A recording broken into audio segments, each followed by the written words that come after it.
வாழ்விலும் நீரே, தாழ்விலும் நீரே, வாதையில் நீரே, என் பாதையில் நீரே. வாழ்விலும் நீரே, தாழ்விலும் நீரே, வாதையில் நீரே, என் பாதையில் நீரே. எந்த காலத்திலும் எந்த நேரத்திலும் நன்றியால் உம்மை நான் துதிப்பேன்.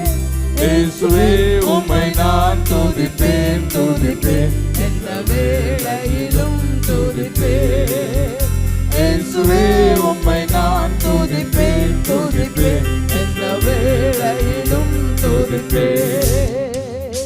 வானிலும் நீரே, பூவிலும் நீரே, ஆழியில் நீரே, என் ஆபத்தில் நீரே. வானிலும் நீரே, பூவிலும் நீரே, ஆழியில் நீரே, என் ஆபத்தில் நீரே.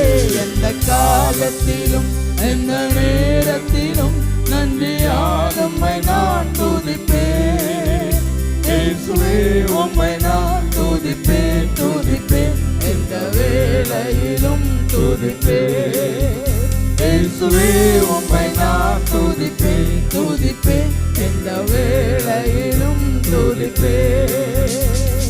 துன்ப நேரத்தில் இன்பமும் நீரே, இன்னல் வேளையில் மாறாதவர் நீரே. துன்ப நேரத்தில் இன்பமும் நீரே, இன்னல் வேளையில் மாறாதவர் நீரே. எந்த காலத்திலும் எந்த நேரத்திலும் நன்றியால் உம்மை நான் துதிப்பேன். இயேசுவே உம்மை நான் துதிப்பேன், துதிப்பேன். எந்த வேளையிலும் துதிப்பேன். இயேசுவே உம்மை நான் துதிப்பேன், துதிப்பேன். எந்த வேளையிலும் துதிப்பேன். கிறிஸ்துவுக்குள் பிரியமானவர்களே, ஆண்டவராய் இயேசு கிறிஸ்து நாமத்தினாலே உங்கள் அனைவருக்கு எங்கள் அன்பான வாழ்த்துக்களை தெரியப்படுத்துகிறோம். இந்த நாளிலும் இயேசு சொன்னதான ஒரு வார்த்தையை உங்களோடு பிரசங்கிக்க விரும்புகிறேன். மத்தேயு சுவிசேஷம் 9ஆம் அதிகாரம் 13ஆம் வசனத்தை வாசிக்கையில், பாவிகளையே மனம் திரும்புவதற்கு அழைக்க வந்தேன் என்று இயேசு குறிப்பிடுகிறார். இந்த வசனத்திலே இயேசு கிறிஸ்து இந்த உலகத்திற்கு வந்ததான ஒரு முக்கியமான நோக்கத்தை குறிப்பிடுகிறார். பாவிகளை மனம் திரும்புவதற்கு அழைக்க வந்தேன். ஆண்டவராய் இயேசு கிறிஸ்து மக்களை மனம் திரும்பும்படி அழைத்து கொண்டே இருக்கிறார். மனம் திரும்புங்கள் என்பது ஆண்டவருடைய அழைப்பு. யாருக்கு இந்த அழைப்பு கொடுக்கப்படுகிறது? உலகத்தில் உள்ள எல்லா மக்களுக்கும் தேவன் இந்த அழைப்பை கொடுக்கிறார். உலகத்தில் பிறந்து வாழ்ந்து கொண்டிருக்கின்ற ஒவ்வொருவரும் தேவனுடைய வழியை விட்டு விலகி பாவத்தில் வாழ்ந்து கொண்டிருக்கிறார்கள். உலகத்தில் எந்த பேக்ரவுண்டில் பிறந்து வளர்ந்திருந்தாலும் மனிதர்கள் பாவ சுவாபம் உள்ளவர்களாக இருக்கிறபடியால் பாவத்தில் வாழ்கிறோம். பாவத்தில் இருந்து உங்கள் மனதை பாவ வழியிலிருந்து திருப்பி என்னிடத்தில் வாருங்கள் என்பது தேவனுடைய அழைப்பு.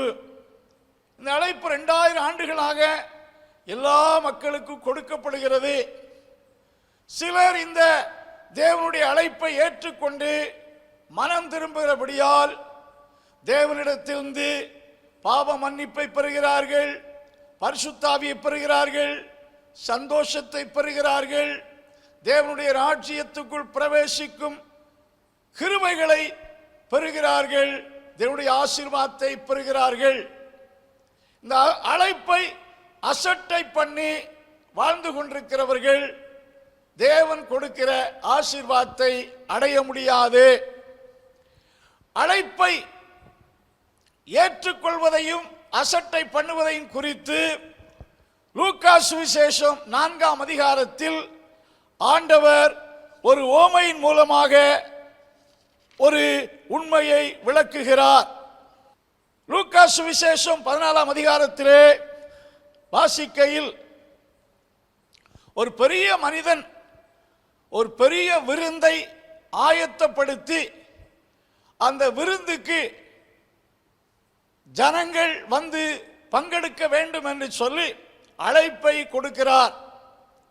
மத்தேயு சுவிசேஷத்திலே அது ஒரு பெரிய ராஜா உண்டாக்கின விருந்து என்று சொல்லப்பட்டிருக்கிறது. தன் மகனுடைய திருமணத்துக்காக ஆயத்தப்படுத்தின திருமண விருந்து என்று சொல்லப்பட்டிருக்கிறது. எப்படியும் பெரிய மனிதனுடைய விருந்து, ராஜாவின் விருந்து ரொம்ப சிறப்பான விருந்து. இந்த விருந்துக்கு வரும்படிக்கு அழைப்பு அந்த எஜமானுடைய வேலைக்காரர்கள் மூலமாக எடுத்து செல்லப்பட்டது.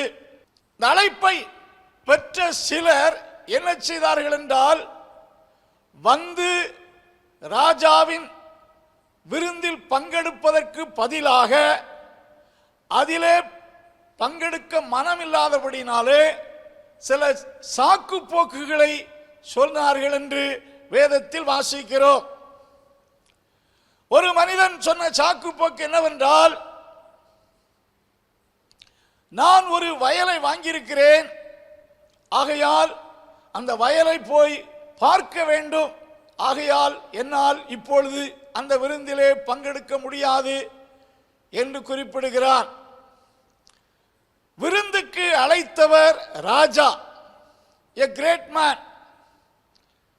இந்த விருந்தில் வந்து பங்கெடுக்கக்கூடிய மக்களுக்கு நல்ல உணவும்,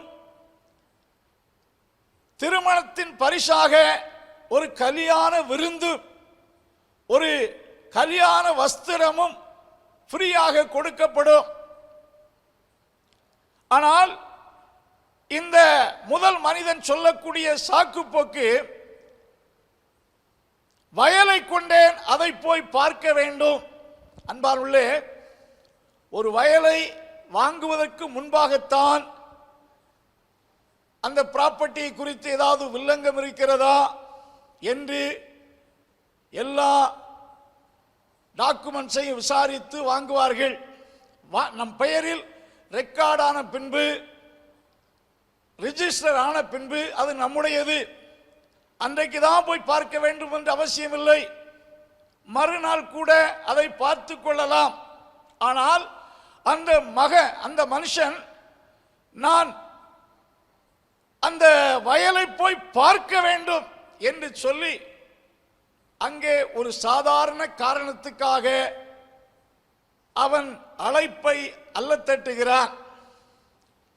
இரண்டாவது ஒரு மனிதன் இந்த ராஜாவின் அழைப்பை கொண்டு வந்த வேலைக்காரனிடத்தில் சொன்ன சாக்குப்போக்கு என்னவென்றால், 10 ஏறுமாடுகளை வாங்கியிருக்கிறேன், அவைகளை நான் பரிசோதித்து பார்க்க வேண்டும், ஆகையால் என்னால் வர முடியாது. பொதுவாக நாம் எந்த பொருளையும் வாங்குவதற்கு முன்னால் தான் அதை குறித்து பரிசோதனை செய்வோம். ஒரு சாதாரண ஒரு பொருளை வாங்குவதற்கு முன்பாக பரிசோதித்து வாங்குவோம். வாங்கின பின்பு கூட பரிசோதிப்பதற்கு நேரம் இருக்கிறது. பொதுவாக யூத திருமணங்கள் சாயங்கால வேளையில் நடக்கும் என்று சொல்லுகிறார்கள். இவன் மாலை நேரத்தில் போய் தன் ஏறு மாடுகளை பரிசோதித்து பார்ப்பேன் என்று சொல்வது அது ஒரு சாக்குப்போக்கான ஒரு காரியம். மூன்றாவது ஒரு மனிதன் சொல்லுகிறான்,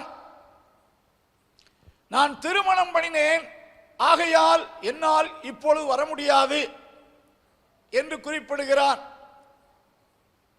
இவன் இந்த திருமண நாள், பொதுவாக யூத திருமணத்திலே முதலாவது என்கேஜ்மெண்ட் நடக்கும், பின்பு குறிப்பிட்ட ஒரு நாளிலே திருமணம் நடக்கும். இது எல்லாம் இந்த மனிதனுக்கு நன்கு தெரியும். இவன் ஏதோ திருமணம் பண்ண உடனேயே இந்த அழைப்பு அவனுக்கு வரவில்லை. இவன் திருமணமாகி சில நாட்கள் ஆகிவிட்டது. இப்பொழுது மனைவி விட்டு விட்டு வரும்படி அழைப்பு வரவில்லை. குடும்பமாக வந்து இந்த திருமண இந்த சிறப்பு விருந்தில் பங்கெடுக்கும்படி அழைப்பு கொடுக்கப்படுகிறது. அவன் என்னால் வர முடியாது என்று சொல்லி அசட்டை செய்கிறார். இன்னும் சிலரிடத்திலே இந்த அழைக்க சென்ற வேலைக்காரர்களை சிலர் பிடித்து, சிலர் அடித்து, அவர்களை நிந்தித்து, சிலரை கொலை செய்தார்கள் என்று சொல்லப்பட்டிருக்கிறது. அன்பார்களே, அதுவும் நடக்கிறது.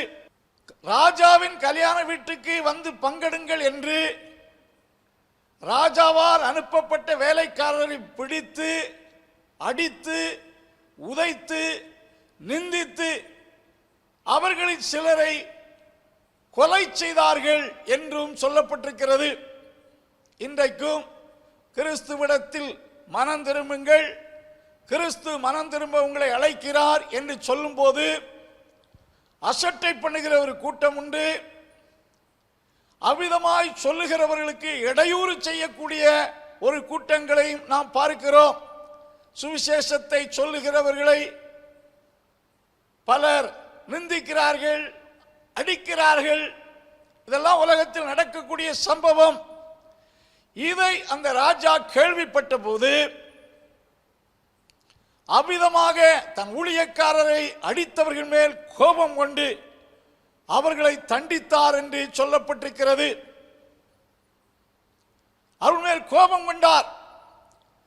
இரண்டாவது, அந்த மனிதன் தன் அழைப்பை அசட்டை பண்ணின மக்களை குறித்து ஒரு காரியம் சொல்லுகிறார். அவர்கள் என் அழைப்பை அசட்டை செய்தபடியால் என்னுடைய விருந்தை இனி அவர்கள் ஒருபோதும் ருசி பார்ப்பதில்லை.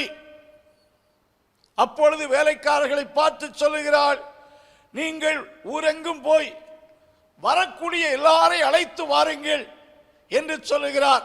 வேலைக்காரர்கள் ராஜாவுடைய அழைப்பை எடுத்துக்கொண்டு அவர்கள் கிராமங்கள், பட்டணங்கள், ரோடு ஓரங்கள்லாம் சென்று ராஜாவின் விருந்துக்கு வாருங்கள் என்று அழைக்கிறார்.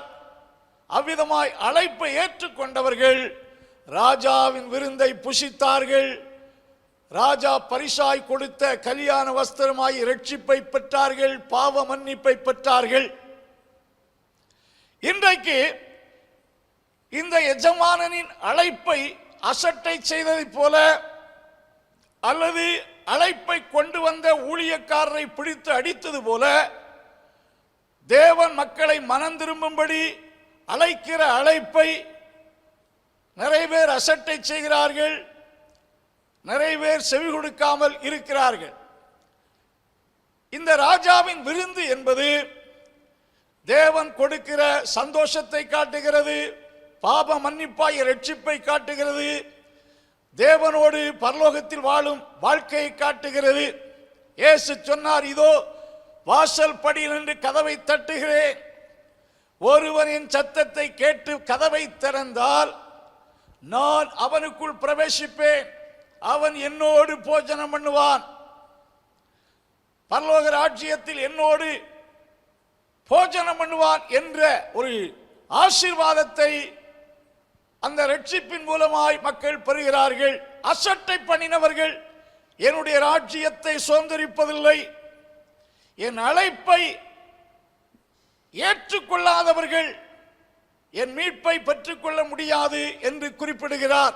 இன்றைக்கும் பரலோக தேவனுடைய அழைப்பு நமக்கு நேராய் வந்து கொண்டே இருக்கிறது. 2000 ஆண்டுகளாக இயேசு கிறிஸ்து ஒவ்வொரு மக்களையும் மனம் திரும்பும்படி அழைக்கிறார்.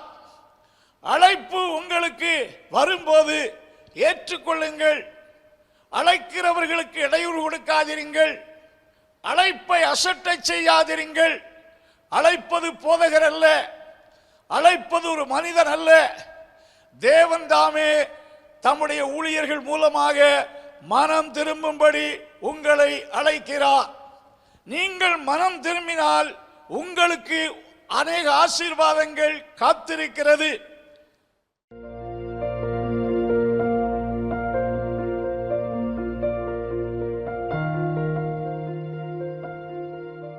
அன்புள்ள ஆண்டவரே, உம்முடைய வார்த்தையை கேட்ட உம்முடைய பிள்ளைகளை ஆசீர்வதியும். இந்த நாள் மனம் திரும்பும்படி தீர்மானிக்கிற ஒவ்வொருவருக்கும் உதவி செய். உம்முடைய கிருபையின் ஆசீர்வாதங்கள் ஒவ்வொருவரிலும் உண்டாகட்டும். ஆண்டவர் ஆளுகை செய்யும், ஆசீர்வதியும். ஒவ்வொரு குடும்பத்திலும் ஆசீர்வாதம் உண்டாவதாக, வியாதிகள் நீங்குவதாக, அற்புதம் நடப்பதாக. இயேசு கிறிஸ்துவின் நாமத்தில் ஜெபங்கேளு நல்ல பிதாவே, ஆமென்.